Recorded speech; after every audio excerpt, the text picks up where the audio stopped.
राधे राधे दोस्तों। आज मैं आप सभी को एक बहुत ही सुंदर कहानी सुनाने जा रही हूँ। वीडियो को बिल्कुल भी स्किप मत करिएगा। कहानी को पूरा सुनना, आपको आनंद और लाभ दोनों की प्राप्ति होगी। किसी देश में एक गरीब महिला अपने पति, अपने दो बच्चों और बूढ़े सास ससुर के साथ रहती थी। उसका पति बहुत ही गरीब था, दिहाड़ी मजदूरी करके परिवार का पेट पालता था। लेकिन वह औरत कभी भी इस चीज की शिकायत किसी से नहीं करती थी।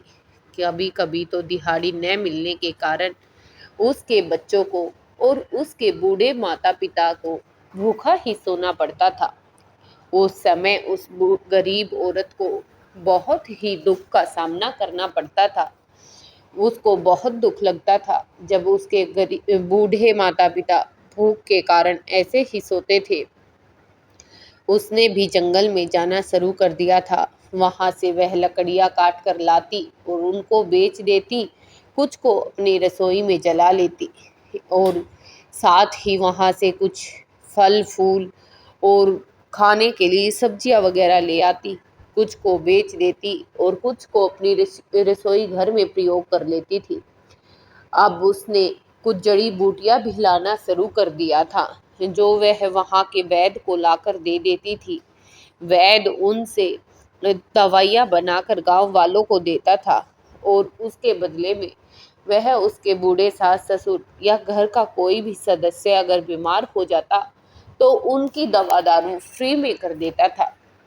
इसीलिए जब वह जंगल जाती तो कुछ बूटियों के पौधे भी उखाड़ लाती। अब तो उसे काफी जड़ी बूटियों का पता भी चल गया था कि कौन सी जड़ी बूटियां किस दवाई में, किस बीमारी में काम आती है। एक दिन वह जंगल में लकड़ी लेने के लिए गई और जाते जाते वह लकड़ियां इकट्ठी की, उनका एक गट्ठड़ बांध कर साइड में रखा, थोड़े फल फूल और पौधे लिए और उसके बाद वह एक जड़ी बूटी ढूंढती ढूंढती जंगल में काफी अंदर चली गई। जब वह जंगल में काफी अंदर पहुंची तो उसने देखा कि सामने एक बहुत ही अच्छे सुंदर राजा की वेशभूषा में एक सुंदर सा लड़का बेहोश पड़ा है। उसने उसके पास जाकर देखा, दो तीन बार आवाज लगाई। इस संदिग्ध स्थिति में देखकर उसको लगा कि कहीं यह मर तो नहीं गया है। उसने उसके नाक के पास हाथ लगाकर देखा तो श्वास उसकी चल रही थी। जब उसकी श्वास चल रही थी तो उसने वहां पर से ही एक बेहोशी की जड़ी बूटियां थी, वो जल्दी से खोजी और उनको थोड़ा सा मसलकर उसके मुंह में रख दिया।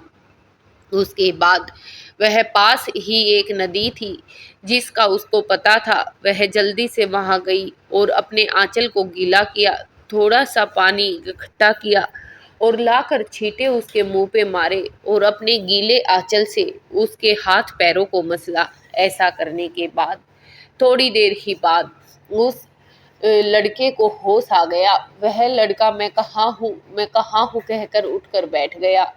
उस औरत ने कहा, आप ठीक है, आपको क्या हो गया था, आप इस जंगल में कैसे आए, आप कौन हो? तब उस लड़के ने कहा, मैं तो इस देश का राजकुमार हूँ, अपने दोस्तों के साथ जंगल में शिकार करने के लिए आया था। फिर मुझे काफी प्यास लगी तो मैं अपने दोस्तों से बिछुड़कर पानी की तलाश में इधर आने लगा और आते आते मेरी प्यास काफी बढ़ गई, लेकिन मुझे कहीं भी नदी दिखाई न दी और मैंने वहीं पर अपने घोड़े को बांध दिया। मेरा घोड़ा भी भूख से काफी व्याकुल हो रखा था।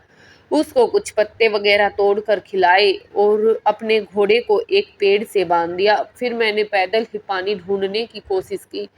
अब मैं पानी को ढूंढते ढूंढते इतना थक गया था कि मुझे चक्कर सा आया और मैं इस पेड़ के नीचे बैठ गया और उसके बाद क्या हुआ मुझे कुछ नहीं पता। फिर उस औरत ने कहा कि मुझे पता है, तुम यहाँ इस पेड़ के नीचे बेहोश पड़े थे। जब मैं यहाँ आई तो मैंने आपको देखा और फिर मैंने कुछ जड़ी बूटियों का मुझे ज्ञान था, वो जड़ी बूटी आपके मुंह में रखी और आंचल से, अपने आंचल, गीले आंचल से आपको सहलाया तो आपको होश आ गया, आप बेहोश हो गए थे। ये सुनकर राजकुमार ने कहा, आप कौन हो? तब उसने कहा, मैं तो रमा हूँ, इसी देश के एक गरीब सी औरत जो अपने घर का गुजारा बड़ी मुश्किल से चलाती हूँ। लेकिन मैंने आपकी मदद की, इसका सौभाग्य मुझे मिला, इसके लिए मैं बहुत खुश हूँ। तब उस लड़के ने कहा, आप कितनी अच्छी हो, कितने अच्छे से मेरी मदद की। आज आपकी वजह से ही मुझे दोबारा से जीवन मिला है।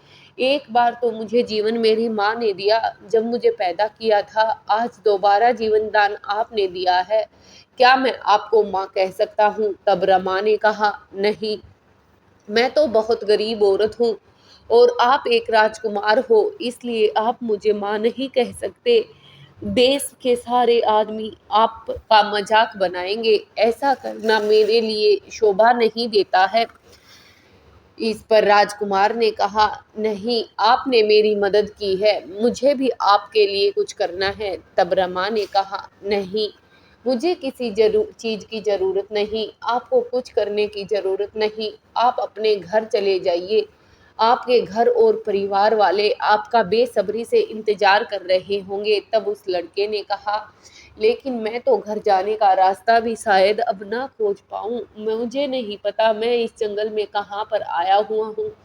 तब रमा ने कहा, आप इस बात को बिल्कुल भी दिल में न लाएं, मैं आपको रास्ता दिखाऊंगी और आपको इस जंगल से बाहर निकाल दूंगी। इस पर राजकुमार ने कहा, ठीक है, पहले तो मुझे मेरा घोड़ा लाना पड़ेगा। तब उसने रमा ने कहा कि हाँ, चलो पहले आपका घोड़ा ढूंढते हैं। दोनों घोड़े को ढूंढ रहे थे। तब राजकुमार ने कहा, मुझे कुछ कुछ याद आ रहा है, शायद मैंने उत्तर दिशा की तरफ अपने घोड़े को बांधा था। और वो दोनों उत्तर दिशा के थोड़ी ही दूर चले तो उनको घोड़ा दिखाई दिया। अब राजकुमार ने घोड़े को खोला और रमा को कहा, आप मेरे घोड़े पर मेरे साथ बैठ जाइए। तब रमा ने कहा, नहीं, मैं इस घोड़े पर नहीं बैठ सकती, ये इस देश के राजा का घोड़ा है और इस पर एक गरीब औरत का बैठना शोभा नहीं देता। इस पर राजकुमार ने कहा, लेकिन आप तो मुझे इस जंगल से निकलने का रास्ता बताएंगी। तब रमा ने कहा, कोई बात नहीं, अगर मैं अकेली होती तो बैठ भी जाती, अब तो मेरे साथ मुझे आगे वो लकड़ियों का जो गट्ठड़ रखा है वो लेकर भी जाना है। मैं लकड़ियों का गट्ठड़ सिर पर रखकर पैदल पैदल आपके सामने चलती हूँ, आप मेरे पीछे पीछे इस जंगल से बाहर आ जाइए। तब वह राजकुमार बोला, नहीं, ऐसे शोभा नहीं देता, आप बहुत बड़ी हो, कितनी मेहनत करके अपना घर चलाती हो, आपके घर में कौन कौन है, ये सारी बातें करते हुए हम दोनों पैदल ही चलेंगे। आप ये लकड़ी का गट्ठड़ इस घोड़े पर रख दीजिए। रमा इस बात के लिए राजी हो गई। अब दोनों घोड़े को लेकर साथ साथ पैदल चल रहे थे, बातें करते करते घोड़े के ऊपर लकड़ियों का गट्ठड़ रख दिया था। चलते चलते दोनों जंगल से बाहर निकले। रमा बहुत ही जल्दी छोटे रास्ते से उसे बाहर लेकर आ गई।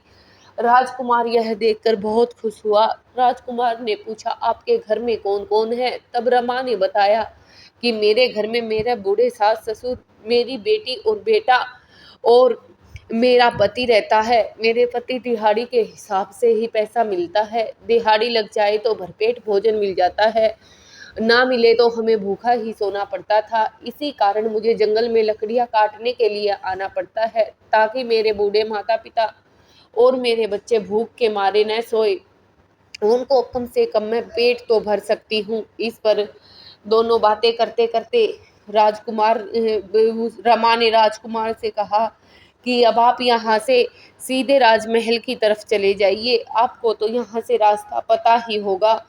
तब राजकुमार ने कहा, हाँ, मुझे रास्ता तो पता है, लेकिन मैं पहले आपके घर आना चाहता हूँ आपको छोड़ने के लिए। इस पर रमा ने कहा, नहीं नहीं, मैं यहाँ से खुद ही चली जाऊंगी, आप अपने घर को लौट जाइए। लेकिन राजकुमार ने कहा कि आपने मेरी एक भी बात नहीं मानी, ये बात आपको मेरी माननी पड़ेगी, मुझे अपने घर तक लेकर नहीं जाओगी क्या? मैं आपको माँ कहना चाहता हूँ, लेकिन आप मुझे ये दर्जा नहीं दे रही हो, तो कम से कम आप मुझे अपने घर तो ले चलिए। रमा ने उसकी बात मान ली और दोनों घर गए। अब रमा के साथ इस तरह राजकुमार को आते देखकर सारी नगरी हैरान थी। राजकुमार रमा के घर पर गया। रमा ने भागकर दरवाजा खोला, अपनी चौकी को अच्छे से अपने पल्लू से ही साफ किया और कहा, आओ बेटा यहाँ पर बैठ जाओ। मुझे तो समझ नहीं आ रहा कि मैं आपको कहाँ बिठाऊं। मेरे घर में तो बैठने का प्रबंध भी अच्छा नहीं है, लेकिन मैं क्या करूं, मैं आपको यहीं पर बिठाऊंगी और आप जितनी सेवा हो सकती है आपकी करूंगी। और किचन में दौड़ी दौड़ी कुछ खाने के लिए लाने गई। इस पर राजकुमार ने कहा, आपको खाना लाने में कोई ज़रूरत नहीं है, मुझे तो बस आपके घर आना था। तब रमा ने कहा कि हमारे तो धन्य भाग हो गए कि आप हमारे घर आए हो और पहली बार मेरे घर आए हो। क्या मेरे घर का भोजन नहीं करके जाओगे? वैसे भी आपको भूख लगी होगी, कब से पता नहीं आपने खाना नहीं खाया। ये कहकर रमा ने जल्दी से अच्छे अच्छे फल काट कर राजकुमार को खिला दिए। अब राजकुमार भी बहुत खुश हुआ और कहने लगा, ठीक है, अब मैं अपने घर की तरफ जाऊंगा, लेकिन मैं चाहता हूँ कि मुझे घर पर छोड़ने के लिए कोई जाए। क्या आप अपने पति को कहोगी कि वह मेरे पहरेदार, मेरे पथ प्रदर्शक बनकर मुझे घर तक छोड़ कर आए? इस पर उसके पति ने भी, रमा के पति ने भी हामी भर दी और राजकुमार को छोड़ने के लिए राजमहल की तरफ चल पड़े। राजमहल में बहुत ही बुरी तरह से सब राजकुमार की राह देख रहे थे। सब लोगों को डर लग रहा था, कहीं राजकुमार को कुछ हो ना गया हो। राजकुमार को आता हुआ देखकर सारी रानियां और राजमाता दौड़ी दौड़ी आई। राजमाता ने आते ही राजकुमार को गले से लगा लिया और कहा, बेटा तुम कहाँ रह गए थे? ये तुम्हारे साथ कौन आ रहा है?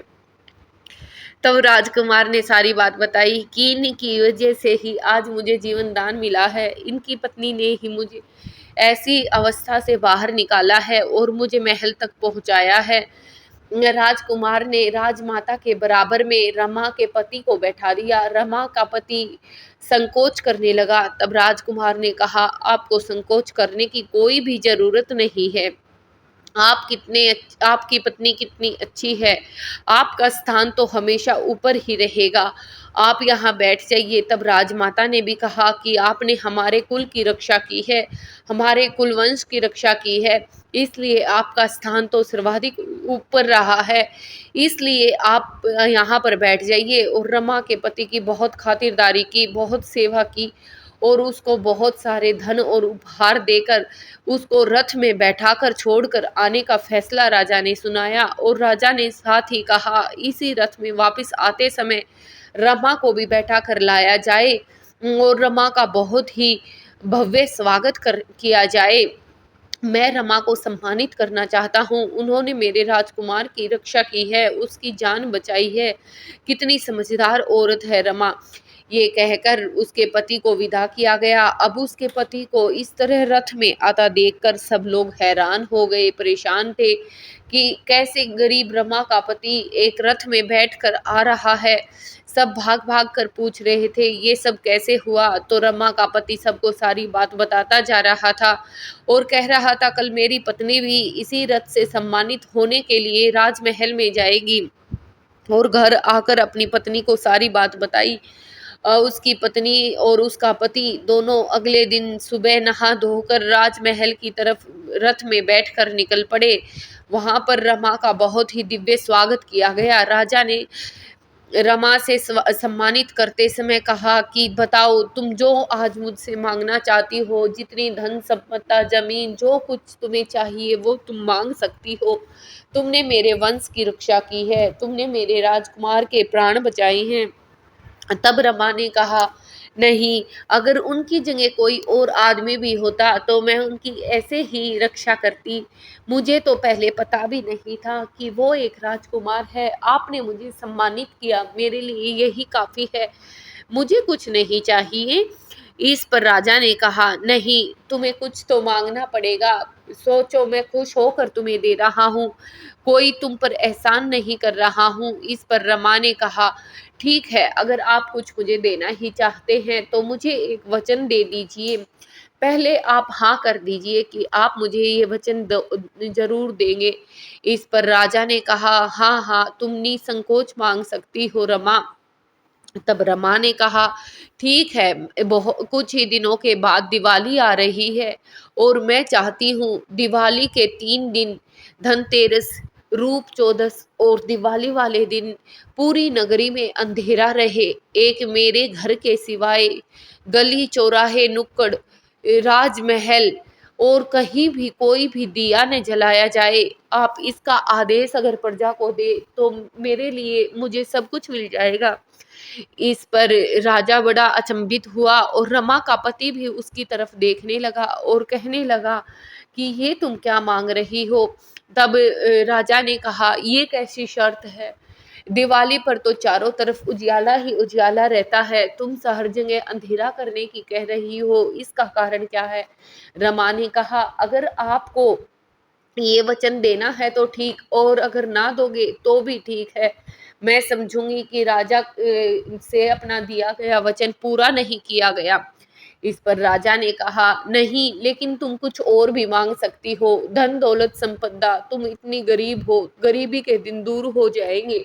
इस पर रमा ने कहा, मैं किसी से मांग कर गरीबी दूर नहीं करना चाहती, आप मुझे देना चाहते हो तो वचन दीजिए, और अगर संभव नहीं है तो आप रहने दीजिए, मैं एक क्षण के लिए भी बुरा नहीं मानूंगी।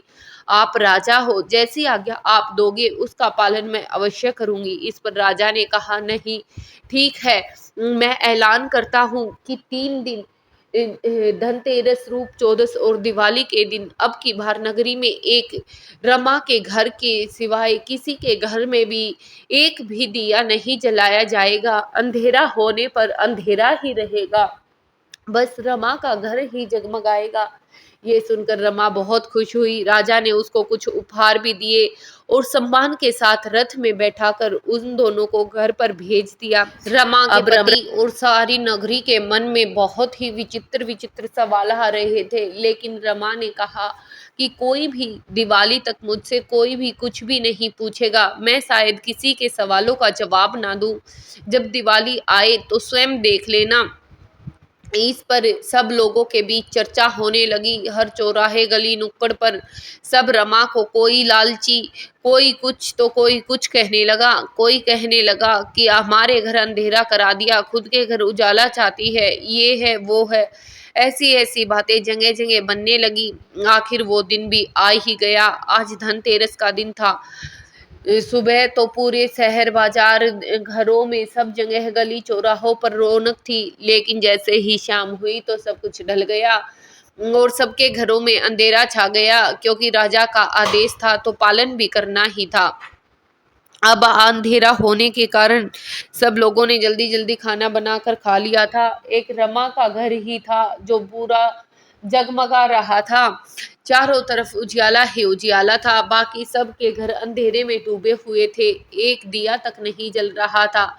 थोड़े समय के बाद उसके बूढ़े सास ससुर, रमा के बच्चे और पति अंदर बैठे थे। तब रमा की सास ने कहा, बेटी, ये कैसा ये काम कर रही हो, मेरी तो कुछ समझ में नहीं आ रहा, तुम कितनी समझदार हो, फिर भला इसमें क्या छुपा हुआ है, हमें जरूर बताओ। तब रमा ने कहा, माँ, थोड़ा सा इंतजार करो, तुम स्वयं ही देख लेना, बस मुझसे कोई भी सवाल ना करो, अब तो थोड़ा ही समय बचा है। इस पर रमा की सास चुप हो गई।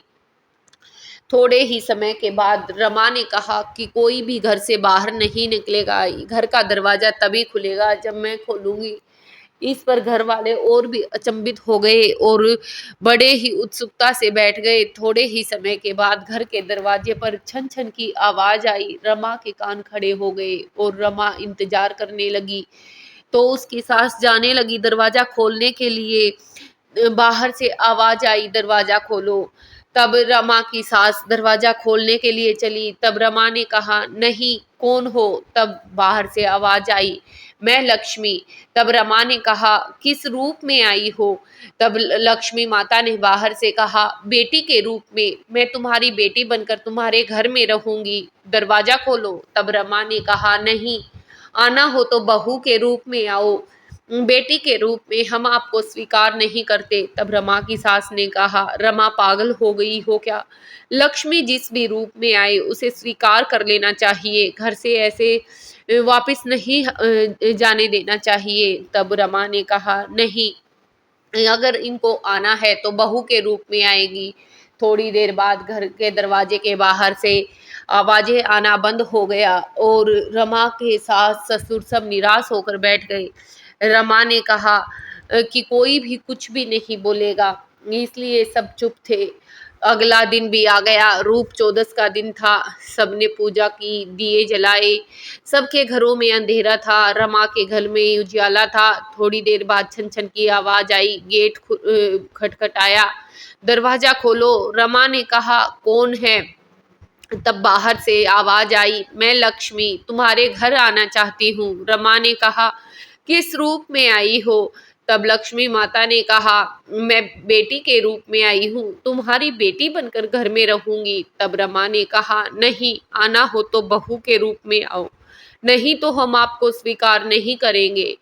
ये सुनकर लक्ष्मी माँ फिर वापस लौट गई। थोड़ी देर बाद आवाज आना बंद हो गया और आखिरकार तीसरा दिन भी आ गया। वही सुबह सब जगह चारों तरफ रौनक थी। रात को घर में सबके घरों में अंधेरा छा गया।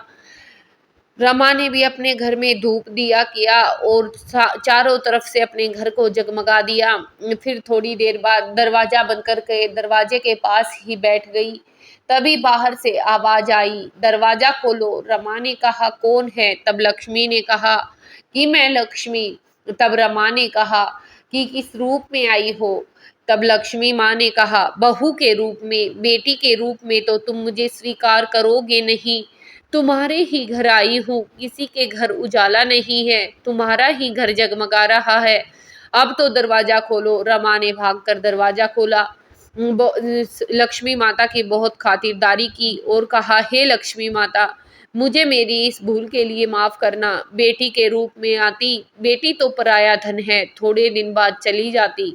मुझे तो आप बहू के रूप में सदा सदा मेरे घर में निवास करना। मुझसे जो भी भूल हुई मुझे माफ करना, सबके घर धन धान्य से भरना। मैंने ये सब किया, इसके लिए मुझे माफ करना माँ। मेरा पति बहुत मेहनत करता है लेकिन फिर भी हमें भूखा सोना पड़ता है, इसी कारण मैं किसी का दिया हुआ नहीं लेना चाहती थी, हमें अपनी मेहनत का किया हुआ ही चाहिए। हे लक्ष्मी माँ, सदा सदा के लिए मेरे घर में वास करो। ये सुनकर लक्ष्मी माँ ने कहा, वैसे तो मैं थोड़ी सी नाराज थी कि तुमने ऐसा किया, लेकिन तुम्हारी ये बातें और तुम्हारी बुद्धि को देखकर मैं तुम पर प्रसन्न हूँ। अब मैं सदा सदा के लिए तुम्हारे घर में वास करूंगी और तुम्हें गरीबी का कभी भी मुंह ना देखना पड़ेगा। ये सब ने लक्ष्मी माँ का भव्य स्वागत किया। अब रमा के घर हर तरह की खुशियाँ थी और सब तरह रमा की इस चतुराई की बातें होने लगी। कहा कि बहू आए तो रमा के जैसी बहू नहीं, यह लक्ष्मी है। कैसे रहता था इतना गरीब परिवार, आज के दिन सब धन धन्य से भर गया। हे भगवान, हे लक्ष्मी माता, यह कहानी जो भी सुन रहा है उसके घर धन भंडार से भर देना, उसके घर किसी भी चीज की कमी न छोड़ना। दोस्तों, कहानी अच्छी लगी तो वीडियो को शेयर और लाइक अवश्य करें। चैनल को सब्सक्राइब करना बिल्कुल भी ना भूलना। और आपका बहुत बहुत धन्यवाद कि आपने मेरी यह कहानी यहाँ तक सुनी। कोई भूल हो तो माफ